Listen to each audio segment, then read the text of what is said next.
성도 여러분, 안녕히 주무셨습니까? 좋은 아침입니다. 방송으로 함께 하시는 성도 여러분, 안녕히 주무셨습니까? 오늘도 이 새벽을 깨워서 성전에 나오신 여러분들을 환영하고 방송에 참여하시는 모든 분들 진심으로 환영합니다. 계속해서 우리는 실물교훈, 오늘은 탕자 세 번째 말씀을 함께 나누려고 합니다. 말씀을 우리 또 읽고 시작을 하죠. 누가복음 15장 11절부터 오늘 다룰 말씀까지만 좀 읽겠는데요. 한번 성경을 다 찾아주시고 누가복음 15장 11절부터 우리가 좀 긴 성경절이지만 본문의 말씀을 자꾸 읽는 게 좋겠습니다. 우리 교대로 좀 읽으면 좋겠습니다. 제가 홀수절을 읽고 여러분들이 짝수절을 읽어주시면 고맙겠습니다. 또 가라사대 어떤 사람이 두 아들이 있는데 둘째가 아비에게 말하되 아버지여 재산 중에서 내게 돌아올 분깃을 내게 주소서 하는지라 아비가 그 살림을 각각 나누어 줬더니 그 후 며칠이 못되어 둘째 아들이 재산을 다 모아가지고 먼 나라에 가 거기서 허랑방탕하여 그 재산을 허비하더니 다 없이 한 후 그 나라에 크게 흉년이 들어 저가 비로소 궁핍한지라 가서 그 나라 백성 중 하나에게 붙여 사니 그가 저를 들러보내어 돼지를 치게 하였는데 저가 돼지 먹는 주염 열매를 배를 채우자 하는데 주는 자가 없는지라 이에 스스로 돌이켜 가로되 내 아버지에게는 양식이 풍족한 품꾼이 얼마나 많은고 나는 여기서 줄여 죽는구나. 내가 일어나 아버지께 가서 이르기를 아버지여 내가 하늘과 아버지의 죄를 얻었사오니 지금부터는 아버지의 아들이라 일컬음을 감당치 못하겠나이다. 나를 품꾼의 하나로 보소서 하리라 하고 이에 일어나서 아버지께 돌아가니라. 아직도 상고가 먼데 아버지가 저를 보고 치근히 여겨 달려가 목을 안고 입을 맞추니 아들이 가로되 아버지여 내가 하늘과 아버지께 죄를 얻었사오니 지금부터는 아버지의 아들이라 일컬음을 감당치 못하겠나이다 하나 아버지는 종들에게 이르되 제일 좋은 옷을 내어다 입히고 손에 가락지를 끼우고 발에 신기라. 그리고 살찐 송아지를 끌어다가 잡아라 우리가 먹고 즐기자. 이 내 아들을 죽었다가 다시 살아났으며 내가 잃었다가 다시 얻었노라 하니 저희가 즐거워하다. 거기까지만 오늘 24절까지만 살펴보겠습니다. 우리 지난 시간에 두 번에 걸쳐서 이 탕자의 비유에 대해서 실물 교훈에 나타난 부분들과 함께 상고했는데요. 간단하게 이제 리뷰를 좀 한다면은 탕자가 아버지를 가상적으로 죽이고 유산을 받아서 나가서 허랑방탕한 생애를 살지요.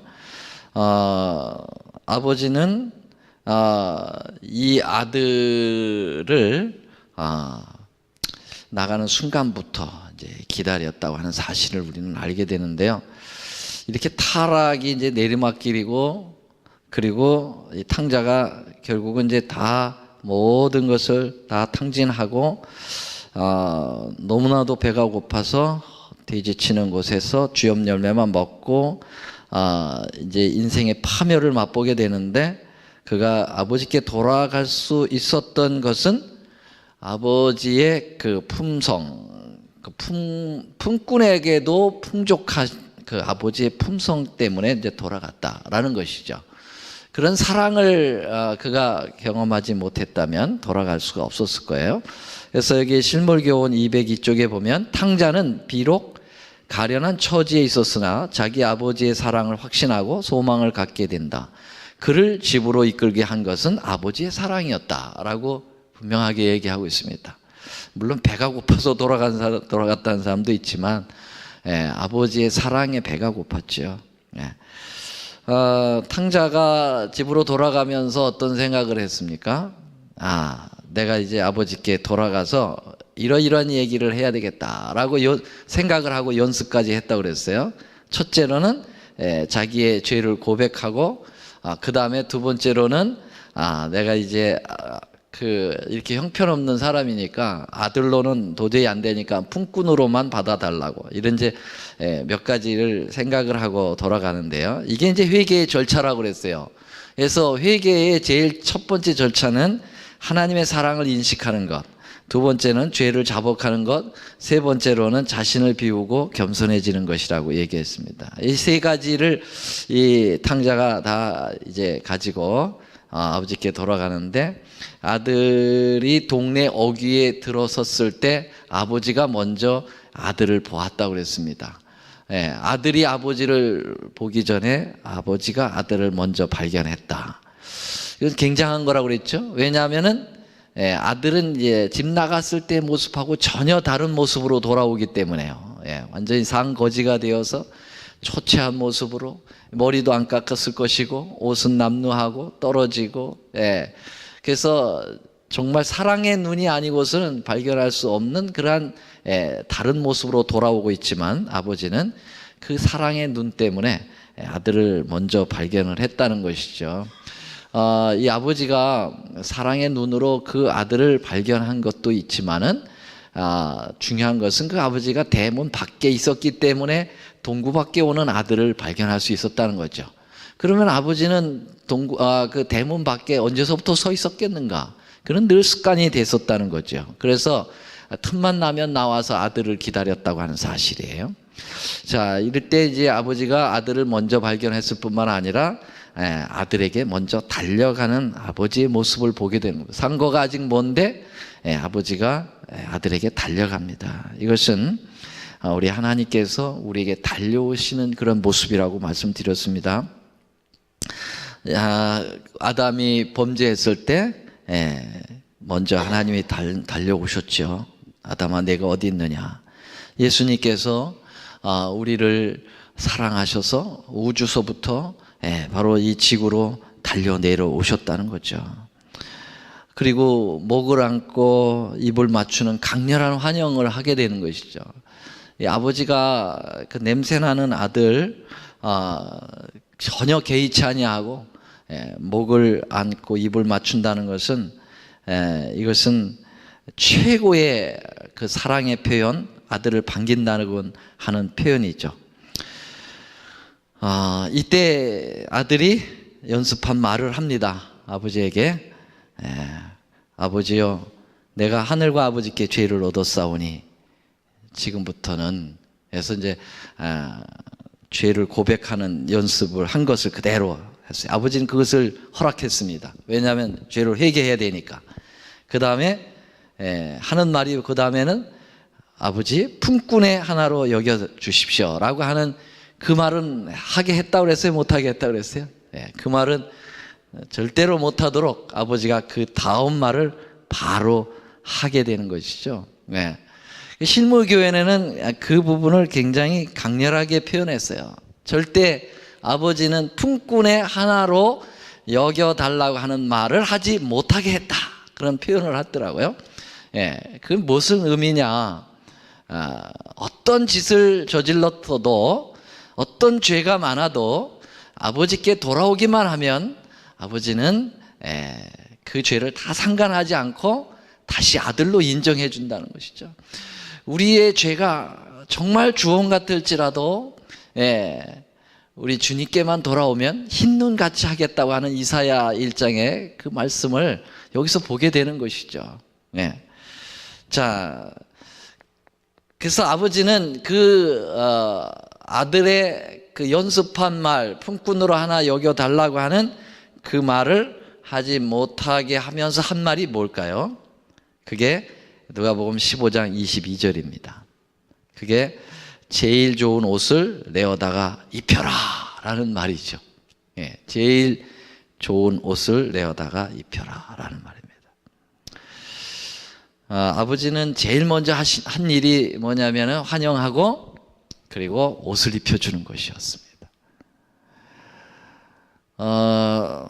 실물교훈에는 그 옷을, 자기의 겉옷을 벗어서 입혀줬다, 그런 표현이 나와요. 제일 좋은 옷이죠. 아버지가 아마도 아들이 오면 이 옷을 입혀야 되겠다 하고 아버지가 입고 있었는지도 모릅니다. 이제 그래서 이것은 종들이 가지고 와서 이렇게 입혔 것으로 이렇게 성경이 표현되는데, 실물교회에는 자기가 입은 옷을 벗어서 입혀줬다, 그런 표현이 나와요. 근데 상황적으로 보면 어떻습니까? 동구 밖에 아들이 지금 오고 있는데요, 상거가 먼데 달려가서 아들을 목을 껴안고 안았어요. 그리고 아들이 고백을 하고, 그럼 그 현장에서 다 있었을 거 아니에요. 그럼 그 종들이 다 쫓아가 가지고 맞이한 건 아니잖아요. 그죠? 그러면 거기서 겉옷을 갖다가 입혀라 할 때 종이 어디 있어 가지고 거기서, 왜냐하면 품꾼으로 하나 여겨주세요, 그 말을 막았다고 하면 바로 그 현장에서 다 이루어지는 그러한 이야기죠. 그렇다고 보면 종들에게 시킨 것이 아니라 아버지의 옷을 벗어서 아들에게 입혔다라고 하는 사실입니다. 실물교훈은 참 거기까지 예민하게 터치를 했더라고요. 이야, 놀라운 일이에요. 그 무슨 의미가 있느냐? 굉장히 중요한 의미가 있어요. 종들에 갖다가 입히는 거하고 자기 옷을 벗어서 입히는 거하고 상당한 차이가 있습니다. 그 부분이. 여러분, 아버지는 첫째, 아들이 상거지로 들어오는 것을 동네 사람들에게 보이기 싫었어요. 종들에게도 보이고 싶지 않았겠죠. 그렇죠? 네. 그래서 제일 먼저 그 아들에게 그 옷을 입혀서 그 거지의 모습을 남들에게 보여주고 싶지 않은 아버지의 마음이 있어요. 냄새 난다고 다 떨어진 그 옷, 그것을 가리고 싶은 것입니다. 그게 이제 그 탕자가 입고 온 그 옷은 사실 죄를 상징하는 거죠. 더러운 죄된 그 모습을 상징하는 것입니다. 우리 하나님은 빨리 그것을 가리고 싶은 거예요. 정말. 그래서 하나님께서 가장 확실하게 그리고 빨리 응답하시는 기도가 있다면은 무슨 기도일까요? 죄를 회개하고 하나님께 나올 때 그것을 하나님께서 제일 빨리 용서하시고 제일 빨리 그것을 응답하시는 것이라고 이야기합니다. 하나님은 어떤 것보다도 지체하지 않는 것이 뭐냐면 죄를 가지고 하나님께 올 때 그것을 빨리 해결해 주시려고 하는 것입니다. 기다리고 계신 것이죠. 그러니까 그 모습을 지금 여기서 보여주고 있는 것입니다.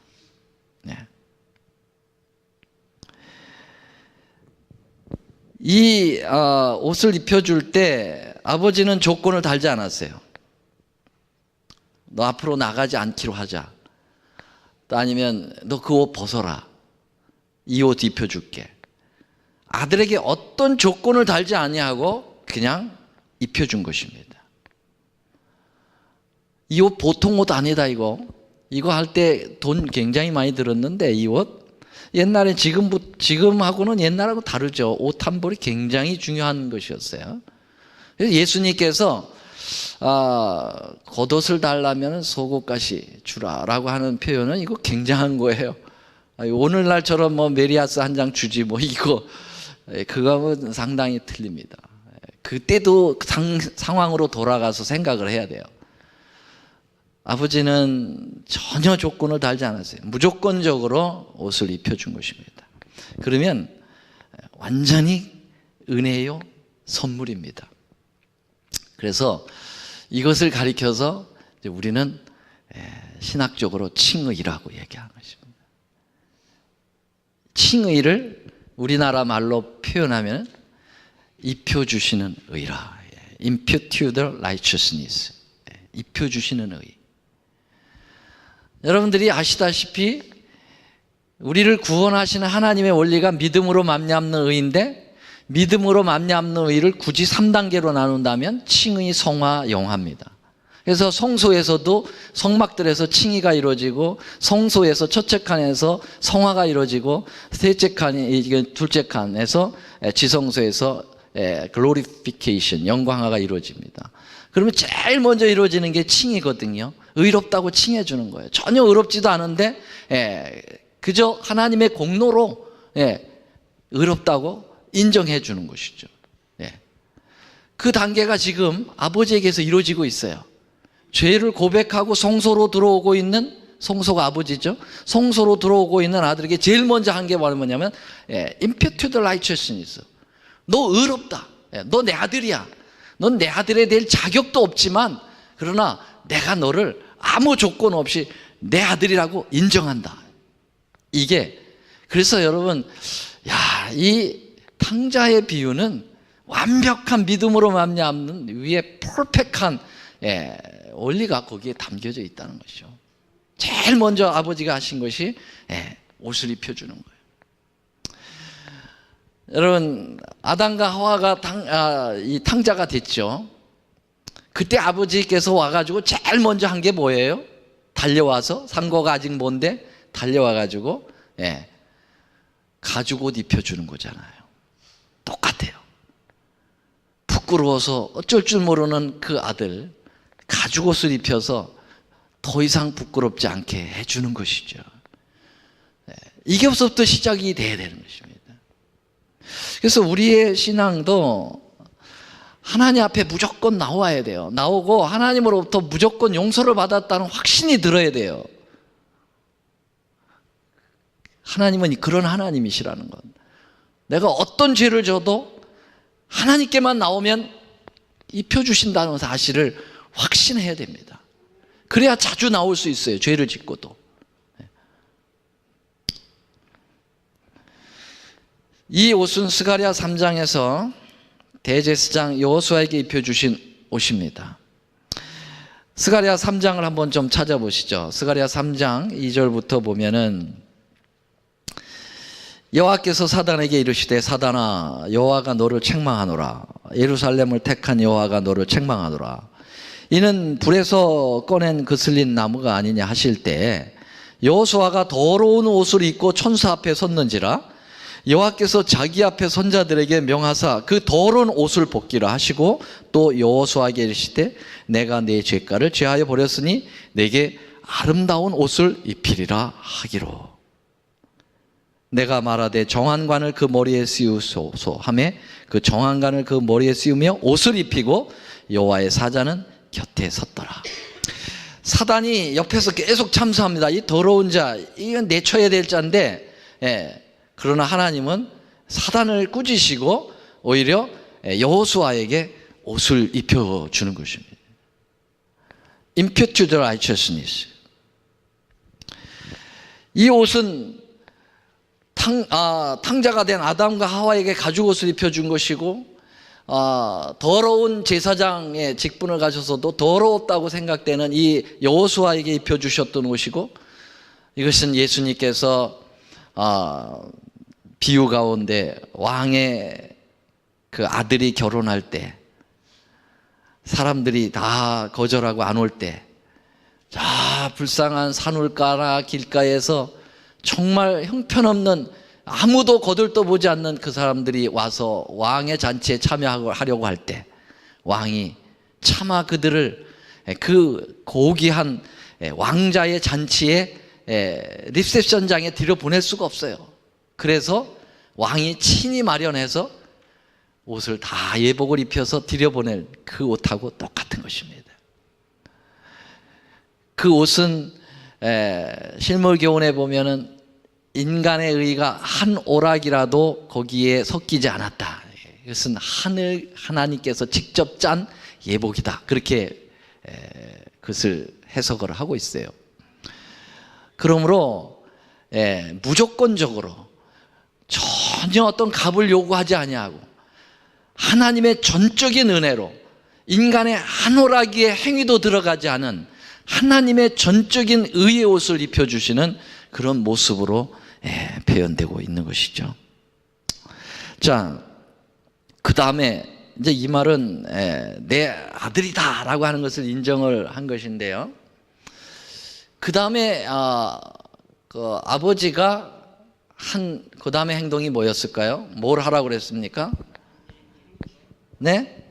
손에 뭘 끼워라? 반지를 끼워주는 것이죠.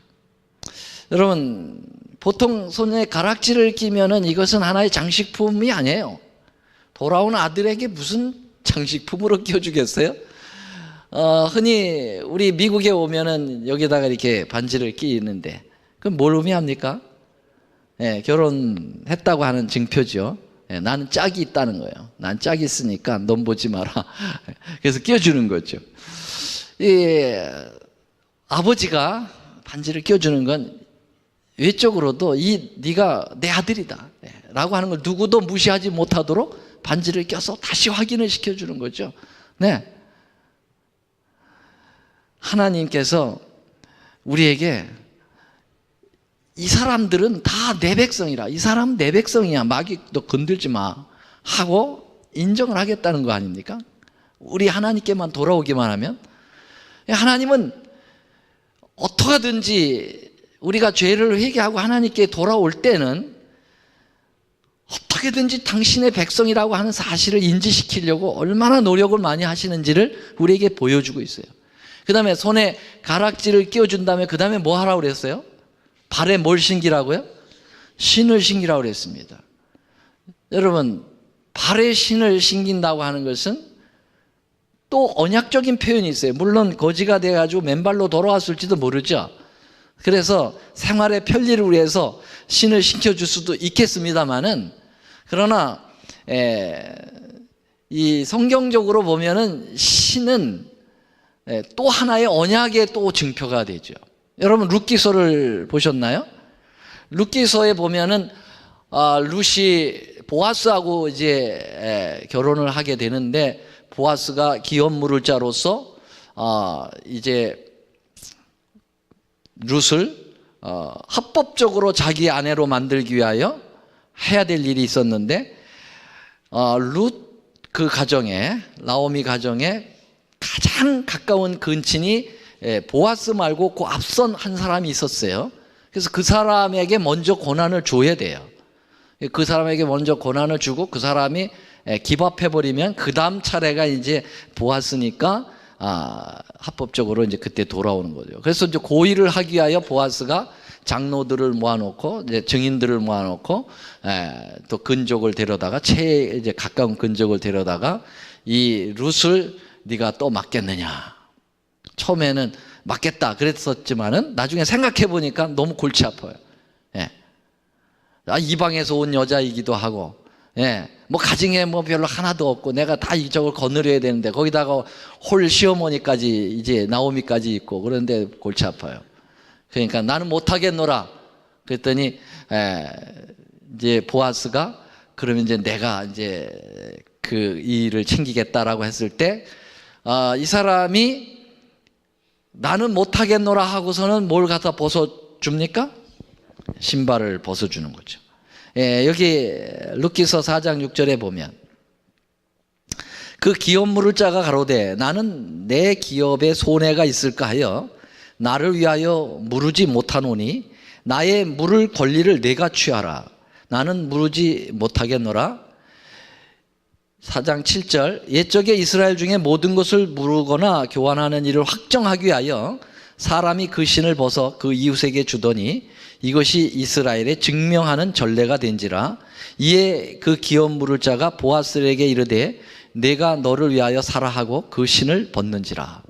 그래서 신을 벗어서 그 권한을 보아스에게 전달을 하는 거죠. 이것은 우리 하나님 아버지께서 죄인으로 돌아오는 우리 죄인들에게 기업을 물어주는 것이에요. 너는 형편없이 아무것도 없고 다 이제 탕비했지만은 그러나 내가 너에게 영원한 구원의 기업을 물어주겠다 하는 것을 증표로 신을 신겨주는 것이죠. 아멘입니까? 그러니 몇 단계입니까 도대체? 목을 껴안고 부비고 그 다음에 겉옷을 입혀주고 그 다음에 가락지를 껴주고 신발을 신겨주고 적어도 3, 4단계에 걸쳐서 하나님은 자기의 아들임을 그렇게 강렬하게 입증을 해주는 장면들이 나오고 있는 것이죠. 우리 그래도 아버지 마음에는 아직도 이 아들을 다른 사람들이 어떻게 볼까에 대한 그러한 불안감이 있었던 것으로 압니다. 그래서 마지막 행동한 게 바로 뭐예요?